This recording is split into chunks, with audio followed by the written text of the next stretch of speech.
अस्सलामुअलैकुम वरहमतुल्लाहि वबरकातुहू। Dear students, how are you? I hope you would be fine. आज हम स्टार्ट करें simplification of linear expression with fractional coefficients. अभी तक की हमने जो लीनियर एक्सप्रेशंस की थी उसके अंदर हमारे पास होल नंबर्स होते थे या डेसिमल्स होते थे। अब आज जो हम स्टार्ट करने जा रहे हैं उसके अंदर हमारे पास फ्रैक्शंस इन्वॉल्व होंगे, यानी हमने ऐसी एक्सप्रेशंस को सिंप्लीफाई करना है जिसमें वेरिएबल्स के जो कोफिशेंट्स होंगे वो आपके पास फ्रैक्शंस की फॉर्म में होंगे। तो बच्चों, इसके अंदर आपने बस दो बातें याद रखनी हैं। एक वो रूल्स जो हमने लाइक टर्म्स के बारे में सीखे थे, यानी x को x के साथ प्लस करना है, y को y के साथ प्लस करना है। ठीक है, प्लस माइनस मतलब इसमें बोथ इंक्लूडेड है। दूसरा, आपने रूल्स याद रखने हैं फ्रैक्शंस के। प्लस और माइनस करते हुए आपने डिनोमिनेटर्स को सेम बनाना है। ये दो रूल्स अगर आप याद रखोगे तो आपके लिए क्वेश्चंस करना बहुत ज़्यादा सिंपल हो जाएगा। उसके बाद जैसे जैसे आपके पास ब्रैकेट्स आते जाएंगे तो जो बॉड मास के रूल्स हैं वो भी सारे हम इनकॉर्पोरेट करेंगे इसके अंदर। अभी हम स्टार्ट करते हैं इसके क्वेश्चन नंबर 1 से, जहाँ पर हमारे पास 4 डिफरेंट एक्सप्रेशंस हैं और हमने इसको सिंप्लीफाई करना है। ठीक है, तो अब इसके अंदर सिंप्लीफाई करने में आपने क्या करना है, 1/4x को -1/6x के साथ कंबाइन करना है और 1/5y को -1/10y के साथ कंबाइन करना है। ठीक है, इसी तरह से 2/3a को +2a के साथ कंबाइन करना है और -1/7b को -3/5b के साथ कंबाइन करना है। ठीक है, तो सबसे पहला स्टेप क्या होगा हमारे पास कि हमने लाइक टर्म्स को कंबाइन करना है और उसके बाद फिर हमारे पास जो वेरिएबल्स हैं उसका कोई काम नहीं होगा, सिर्फ और सिर्फ हमने फिर फ्रैक्शंस के ऊपर फोकस करना होगा। ठीक है, सबसे पहले हमने क्या किया, लाइक टर्म्स को कंबाइन कर दिया। अब आपने सिर्फ फ्रैक्शंस को देखना है। तो यहाँ पर 4 है, यहाँ पर 6 है। अब चाहे आप 4 को 6 से और 6 को 4 से मल्टीप्लाई कर लो और चाहे आप इन दोनों का एलसीएम निकालो, तो आपके पास 4 6 24 का जो हाफ होता है यानी 12, वो भी आप इसको मल्टीप्लाई करके 12 बना के डिनोमिनेटर्स को सेम कर सकते हैं। तो यहाँ पर I prefer multiplying 4 with 3 and 6/2। Denominators को सेम बनाना है ना, आप किसी भी तरह से सेम बनाकर कर सकते हैं। ठीक है, जो भी मेथड आपको इजी लगता है वो आपने यहाँ पर चूज कर लेना है। It would become 3x/12 minus 2x/12। जैसे डिनोमिनेटर सेम होंगे हमने जो हमारे पास न्यूमरेटर्स हैं इसको सॉल्व कर लेना है। इसी तरह से 1/5y था, तो 5 के टेबल में 10 तो आता ही है, तो हम सिर्फ यहाँ पर 5 को 2 से मल्टीप्लाई करेंगे तो ये बन जाएगा हमारे पास +2y/10 माइनस y/10। 1 को मैंने y से मल्टीप्लाई कर दिया, तो अब हमारे पास सारे नंबर्स आराम से यहाँ पर सेट हो चुके हैं। अब हम यहाँ पर इनको कंबाइन कर देंगे। तो 3 - 2 3, आप चाहो तो इसको एक साथ दोबारा से लिख लो। ठीक है, मगर ये स्टेप्स करने की बहुत ज़्यादा नीड नहीं होती। यहाँ पर 2y - y करके हम अपॉन 10 कर लें। ठीक है, और ये हमारे पास आ जाएगा x/12 प्लस y/10। ठीक है, अब ये x हमारे पास अलग है, y हमारे पास अलग है, इन दोनों को भी हम कंबाइन करेंगे।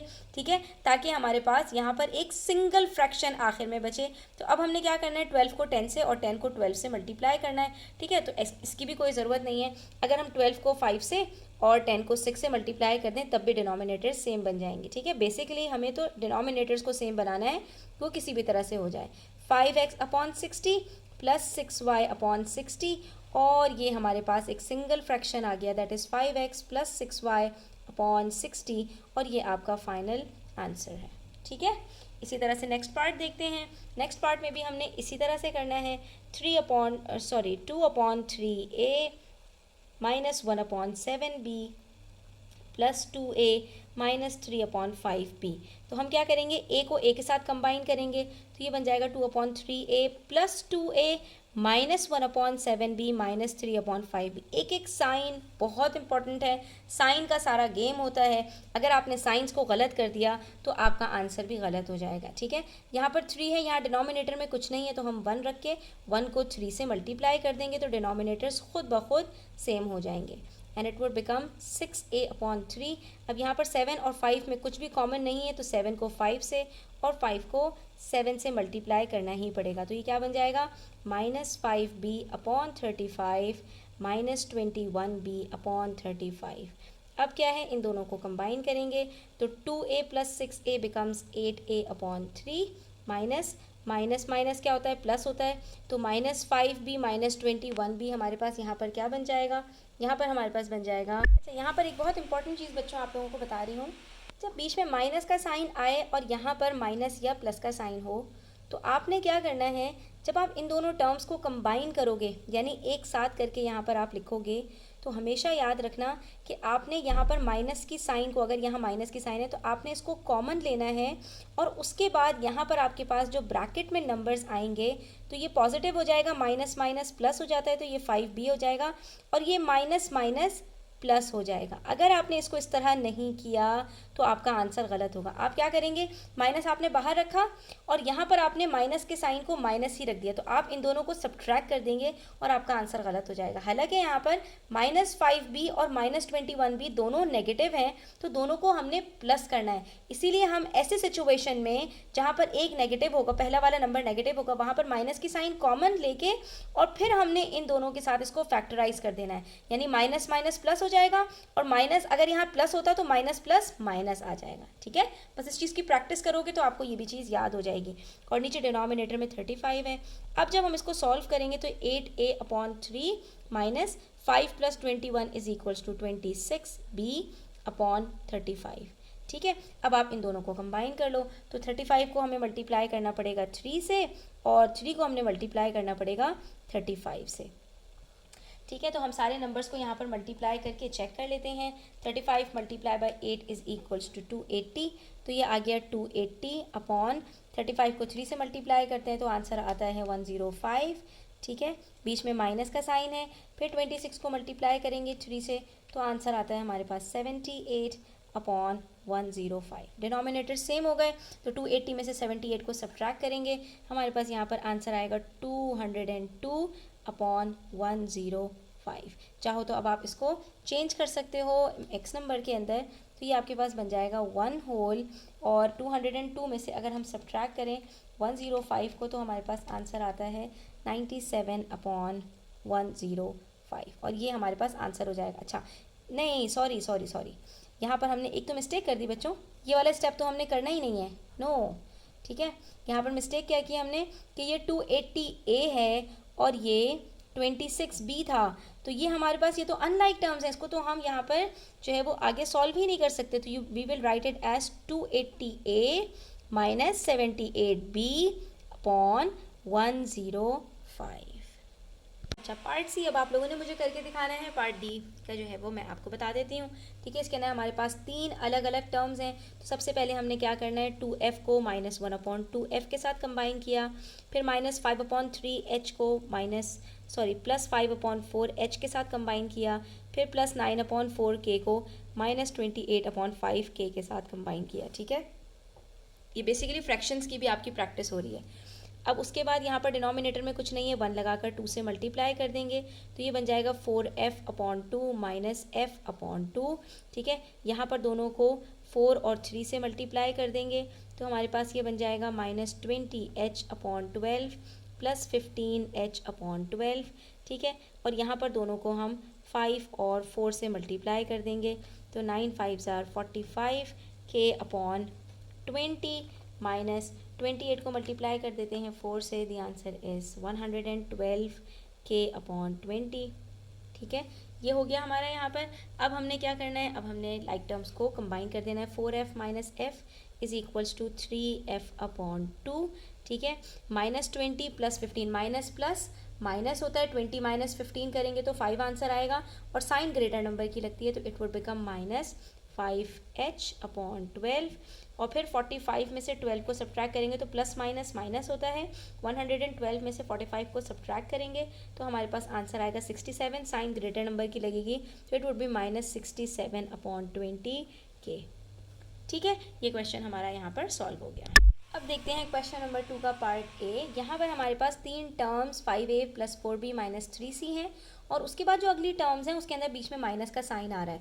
इसमें आपने बिल्कुल भी परेशान नहीं होना, जो डिस्ट्रीब्यूटिव लॉ का हमने सीखा था वो हमने यहाँ पर अप्लाई करना है। तो सबसे पहले हम यहाँ डिस्ट्रीब्यूटिव लॉ अप्लाई करेंगे। 5a + 4b - 3c तीनों अनलाइक टर्म्स हैं, इनको प्लस माइनस नहीं करेंगे, सिर्फ ये माइनस की साइन तीनों टर्म्स के साथ मल्टीप्लाई करेंगे, तो minus plus -2a minus +3/2b minus plus -3/2c। अब हमने क्या करना है, a के साथ a को कंबाइन किया तो 5a माइनस 2a, फिर b के साथ b को कंबाइन किया 4b प्लस 3/2b, फिर c के साथ c को कंबाइन किया -3c अपॉन -3/2c। अब 5 और 2 दोनों होल नंबर्स हैं तो इसको तो हम एज इट इज़ सॉल्व करके यहाँ पर साइड में रख लेते हैं, ठीक है। 4b के नीचे कोई डिनोमिनेटर नहीं है, इसको 1 से मल्टीप्लाई करते हैं 2 से, तो ये बन जाएगा +8b/2 प्लस 3b/2, ठीक है। अगले स्टेप में ये भी सॉल्व हो जाएगा। फिर यहाँ भी कोई डिनोमिनेटर नहीं है, 1 डिनोमिनेटर रख के 2 से मल्टीप्लाई कर लेते हैं, ये बन जाएगा -6c/2 -3c/2। तो अब ये हमारे पास आ गया 3a प्लस प्लस प्लस होता है 8 + 3 11/2b, ठीक है। और माइनस माइनस भी प्लस होता है, साइन ग्रेटर नंबर की लगती है, तो ये -9c/2। अब आप देख रहे हो ना कि यहाँ पर जो रूल्स हम अभी तक सीख कर आए थे अलजेब्रा के, वही सारे रूल्स अप्लाई हो रहे हैं। बस यहाँ पर एक चीज़ क्या ऐड हो गई है कि फ्रैक्शंस के जो रूल्स थे वो भी यहाँ पर अप्लाई हो रहे हैं। अब पार्ट बी में हमारे पास 2 ब्रैकेट्स आ गए, एक वो हमारे पास स्क्वायर ब्रैकेट है, एक राउंड ब्रैकेट है। तो जो सबसे इनसाइड ब्रैकेट होता है ना, सबसे पहले उसको सॉल्व करते हैं। तो यहाँ पर हम हाफ को कुछ भी नहीं करेंगे, इवन 2x के साथ भी कुछ नहीं करेंगे जब तक कि हम यहाँ पर डिस्ट्रीब्यूटिव लॉ अप्लाई ना कर लें। तो डिस्ट्रीब्यूटिव लॉ अप्लाई करेंगे, ठीक है। ये बन जाएगा +2x प्लस माइनस -2 3 6, ठीक है। तो अब डिस्ट्रीब्यूटिव लॉ भी अप्लाई हो गए हमारे पास, ठीक है। फिर आहिस्ता आहिस्ता हमारे पास क्रॉस मल्टीप्लिकेशन भी शायद आ जाए, और भी चीज़ें आएंगी, तो हम यहाँ पर देख लेते हैं इसको। तो ये 1/2 bracket 2x plus 2x minus 6 हो गया। तो 2 + 2 क्या होता है बच्चों, 4 होता है, तो इट वुड बिकम 4x और -6। अब ये हमारे पास जब सॉल्व हो गया बच्चों, तो ये 1/2 सबके साथ मल्टीप्लाई हो रहा है। 1/2 4x के साथ मल्टीप्लाई होगा तो ये क्या बन जाएगा, 4x/2, और माइनस 1/2 जब 6 के साथ मल्टीप्लाई होगा तो ये क्या बन जाएगा, 6/2, ठीक है। बिल्कुल परेशान नहीं होना, जैसे हम नंबर्स को मल्टीप्लाई करते हैं बिल्कुल वैसे ही करेंगे। अब यहाँ पर 2 को 4 के साथ कट कर दिया, 2x बचा। यहाँ पर 2 को 3 के साथ कट कर दिया, तो हमारे पास क्या बचा, 2x माइनस 3, और ये हमारा फाइनल आंसर है, ठीक है। ये हमारा नंबर यहाँ पर सॉल्व हो गया। चलिए जी, अब पार्ट सी देखते हैं। अच्छा जी, अब उसके बाद है हमारे पास 2/5 और ब्रैकेट के अंदर 12p माइनस, तो हम पहले ब्रैकेट को सॉल्व कर लेते हैं, उसके बाद इसको मल्टीप्लाई भी कर लेंगे, कोई मसला नहीं है, ठीक है। तो ये 12p को तो किसी के साथ सॉल्व नहीं करना, ये माइनस अप्लाई हो रहा है, डिस्ट्रीब्यूटिव लॉ लग रही है, तो ये -5 और माइनस प्लस -2p हो गया, ठीक है। अब ये लाइक टर्म्स कंबाइन होती हैं सबसे पहले, तो हम इनको कंबाइन कर लेते हैं। ये क्या हो जाएगा, 12p minus 2p is equals to 10p minus 5। अब ये आगे सॉल्व नहीं हो सकता, तो अब हम इसको बाहर 2/5 के साथ मल्टीप्लाई कर देंगे, ठीक है। मल्टीप्लाई कैसे पता चलता है, जब ब्रैकेट और नंबर के बीच में, चाहे वो होल नंबर हो, चाहे फ्रैक्शन हो, चाहे डेसिमल हो, इनके बीच में कोई प्लस माइनस का साइन ना हो बच्चों, तो इसका मतलब है यहाँ डिस्ट्रीब्यूटिव लॉ अप्लाई हो रही है। तो अब हम कैसे इसको करेंगे, 2/5 को 10 से कैसे मल्टीप्लाई करेंगे, तो 2 को 10 से मल्टीप्लाई करेंगे, और ये बन जाएगा हमारे पास 20/5p, और यहाँ पर 2 को मल्टीप्लाई करेंगे 5 के साथ, तो माइनस का साइन है बीच में, 2 5 = 10/5, और इसको फिर हम यहाँ पर सिंप्लीफाई कर सकते हैं, डिनोमिनेटर न्यूमिनेटर के साथ कट हो सकता है। 5 1 = 5, 5 4 = 20, 5 1 = 5, 5 2 = 10, तो ये क्या हो गया, 4p माइनस 2, और ये आपका फाइनल आंसर है, ठीक है। आगे मज़ीद सॉल्व नहीं हो सकता। इसी तरह से पार्ट डी भी सॉल्व होगा।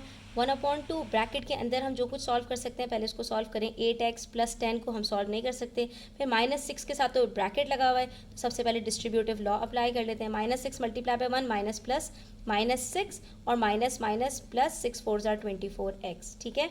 अब हम लाइक टर्म्स को कंबाइन करेंगे तो ये क्या हो जाएगा, 8x plus 24x plus 10 minus 6, ठीक है।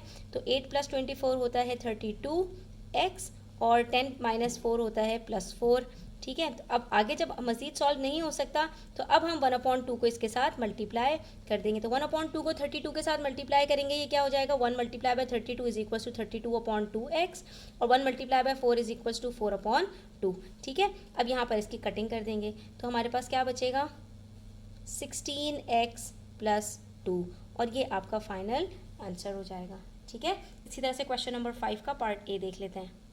चलें जी, अब देखिए question number 3 part A, x/2 + 2x/5। बहुत ही आसान है, 2 फ्रैक्शंस हैं, डिनोमिनेटर्स डिफरेंट हैं, इनको सेम बनाएं और न्यूमिनेटर्स को ऐड करें, ठीक है। तो ये क्या हो जाएगा हमारे पास, 5x/10 + 4x/10। 5x और 4x प्लस हो सकता है जी, बिल्कुल हो सकता है, तो ये बन गया 9x/10, 10 और ये सॉल्व हो गया, आगे मज़ीद सॉल्व हो ही नहीं सकता। इसी तरह से a/3 माइनस a/4, 3 को किया 4 से और 4 को किया 3 से, तो ये हो गया 4a/12 माइनस 3a/12। ठीक है, 4a को जब डिनोमिनेटर सेम हो गए तो 4a माइनस 3a किया, आंसर आया 1a, तो हम 1 नहीं लिखते, ये आंसर हो गया हमारे पास a/12। कितना सिंपल है। ठीक है, ये तो हमारे पास क्वेश्चन नंबर 1 और क्वेश्चन नंबर 2 से भी ज़्यादा सिंपल है। 2h/7 plus h+1/5। अब यहाँ पर क्या करना है, जहाँ पर न्यूमरेटर के अंदर हमारे पास एक से ज़्यादा टर्म्स हों, तो अब जब हम मल्टीप्लाई करेंगे तो हम यहाँ पर ब्रैकेट के अंदर लगाकर फिर मल्टीप्लाई करेंगे, क्योंकि यहाँ पर अब डिस्ट्रीब्यूटिव लॉ अप्लाई होगी। ठीक है, जो जो पॉइंट्स ऐड किया करूँ उसको आप भी अपने पास ऐड करके उसकी प्रैक्टिस किया करो। तो 2 5s are 10h/35 और यहाँ पर 7 मल्टीप्लाई होगा पूरे ब्रैकेट के साथ, तो 7 को मल्टीप्लाई करेंगे पहले h से, इट बिकम्स 7h, फिर 7 को 1 से मल्टीप्लाई करेंगे तो +7/35। अब जब डिनोमिनेटर सेम हो गए तो लाइक टर्म्स को कंबाइन करेंगे, 10h plus 7h plus 7/35। 10 + 7 is 17h plus 7/35। This is the final answer, that's all. ठीक है, इसी तरह से यहाँ पर देखिए 3x/8, अब यहाँ माइनस का साइन है तो माइनस के साइन से भी परेशान होने की ज़रूरत नहीं है, जो लॉज अप्लाई होते हैं उसी को हम भी अप्लाई करेंगे। मज़े की बात यह है कि यहाँ पर डिनोमिनेटर के अंदर 8 और 4 है, तो हमने सिर्फ 4 को मल्टीप्लाई करना है 2 के साथ। जब इसको मल्टीप्लाई करेंगे तो इनको भी मल्टीप्लाई करेंगे 2 के साथ, फिर से यहाँ पर डिस्ट्रीब्यूटिव लॉ अप्लाई होगी। 3x/8 माइनस, अच्छा अब ये 2 के साथ मल्टीप्लाई हो रहा है x, तो ये हो जाएगा 2x प्लस 2 2s are 4/8। ठीक है, अब ये डिनोमिनेटर सेम हो गए, अब हम ज़रा मल्टीप्लाई कर लेते हैं। अब जब बाहर माइनस का साइन होता है किसी भी फ्रैक्शन के बाहर, तो ये समझ लो कि यहाँ पर ये माइनस इस पूरे ब्रैकेट के ऊपर डिस्ट्रीब्यूटिव लॉ के साथ अप्लाई होता है। तो माइनस प्लस -2x और minus plus -4/8। Step by step अगर आप चीज़ों को करेंगे तो आपके मिस्टेक्स के चांसेस बहुत ज़्यादा रिड्यूस हो जाएंगे। 3 - 2 = 1 और ये -4 as it is, the answer would be x - 4/8। ठीक है, नेक्स्ट क्वेश्चन देखते हैं। अब नेक्स्ट क्वेश्चन में हमारे पास दोनों साइड्स के ऊपर जो है वो बायनॉमियल्स हैं, यानी कि 4x + 1/5 और प्लस 3x - 1/2। तो कोई मसला नहीं है, हमने डिस्ट्रीब्यूटिव लॉ अप्लाई करना सीख लिया है ना, तो हम यहाँ पर इसको अप्लाई कर देंगे। 5 को 2 से और इसको भी 2 से मल्टीप्लाई करेंगे। ठीक है, और इसको 5 से और नीचे भी 5 से मल्टीप्लाई करेंगे, तो 2 4s are 8x plus 2 1s are 2/10। Plus के साइंस होते हैं तब तो आप लोग बहुत आसानी से कर लेते हो। 5 3s are 15x plus minus 5 1s are 5। ठीक है, /10। डिनोमिनेटर सेम हो गए तो 8x plus 2 plus 15x minus 5, combine कर दो लाइक टर्म्स को। ठीक है, 8 + 15 = 23x, 2 - 5 = -3/10। आगे सॉल्व नहीं हो सकता, तो this will be the final answer, that's all. ठीक है, इसी तरह से एक और देखें, 3y - 1/4 माइनस 2y - 3/6। ठीक है, तो अब 4 को आप 6 से मल्टीप्लाई भी कर सकते हो, बट अगेन वही बात है कि डिनोमिनेटर्स को सेम बनाना है, तो हम इसको ज़्यादा बड़े नंबर से क्यों मल्टीप्लाई करें। 3 से मल्टीप्लाई करके भी काम चल जाएगा और इसको 2 से भी मल्टीप्लाई करके काम चल जाएगा, तो हम वही करें जो आसान है। 3 3s are 9, y - 3/12। ठीक है, माइनस का साइन बाहर रहने दो, 2 2s are 4 y। ठीक है, और minus plus minus 3 2s are 6/12। अब कंबाइन कर लो, तो ये 9y - 3, ये माइनस का साइन है, ब्रैकेट अप्लाई कर दिया करें ताकि आपको प्रॉब्लम ना हो। अब ये माइनस प्लस माइनस 4y और माइनस माइनस प्लस 6/12। ठीक है, 9y - 4y का आंसर क्या आएगा, 5y माइनस प्लस माइनस, तो -3 + 6 का आंसर क्या आएगा, +3। ठीक है, क्योंकि 6 ग्रेटर है वो पॉजिटिव है, तो 5y + 3/12 आपका फाइनल आंसर है।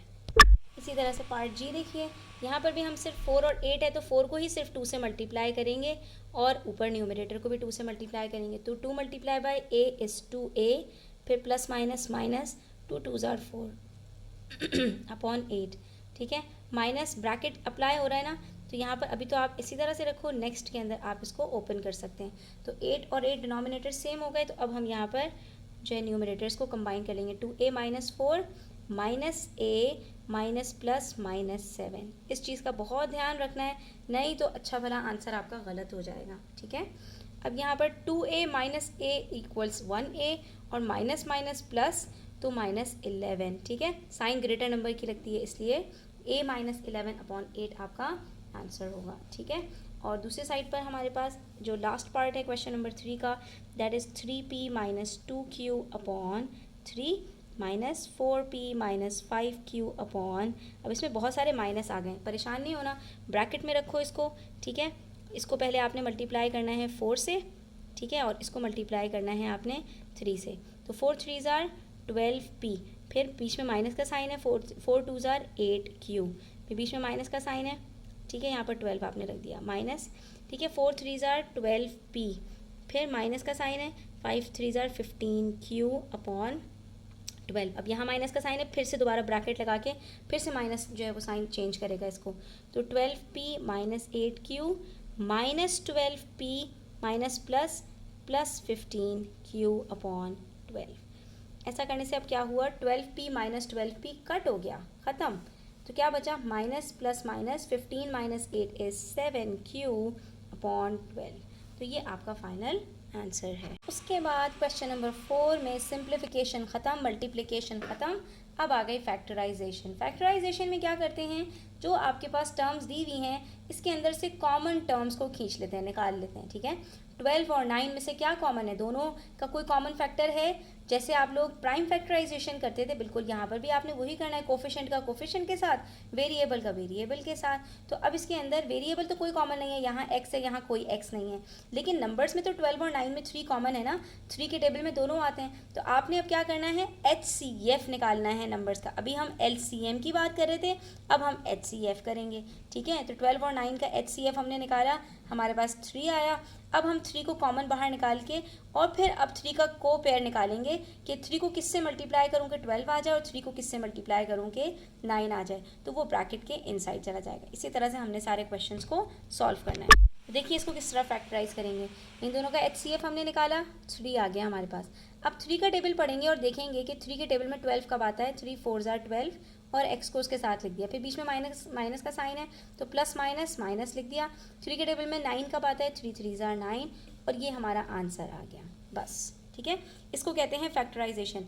आपके पास पहले इस तरह स्टेटमेंट होती थी और आप उसको एक्सपेंड करते थे डिस्ट्रीब्यूटिव लॉ अप्लाई करके, अब उसी को आप रिवर्स करके फैक्टराइज कर रहे हैं, ठीक है। अब यहाँ पर हमारे पास है -25y माइनस 35। अब 25 और 35 का HCF क्या होता है, 5, लेकिन माइनस साइन जब पहले वाले नंबर के साथ आ जाए तो आपने माइनस साइन को भी कॉमन लेना है। इसको कैसे कॉमन लेंगे, तो we will write minus outside, ठीक है। और अब हमारे पास माइनस माइनस प्लस बचता है, ठीक है। अच्छा पहले तो इन दोनों में नंबर्स में कॉमन निकाल लें, तो 5 है, ठीक है। अब माइनस माइनस प्लस बचता है, तो 5 5 ज़ार 25 और y, फिर माइनस माइनस प्लस और यहाँ आ गया 7। अब जब आप इसको सॉल्व करोगे ना तो आंसर यही आना चाहिए, तो माइनस प्लस माइनस और 5 5 ज़ार 25 y माइनस प्लस माइनस 5 7 ज़ार 35, ठीक है। इस तरह से जब आप सॉल्व करेंगे तो आपकी सारी कन्फ्यूजन्स दूर हो जाएंगी। उसके बाद नेक्स्ट देखो 27b माइनस 36by।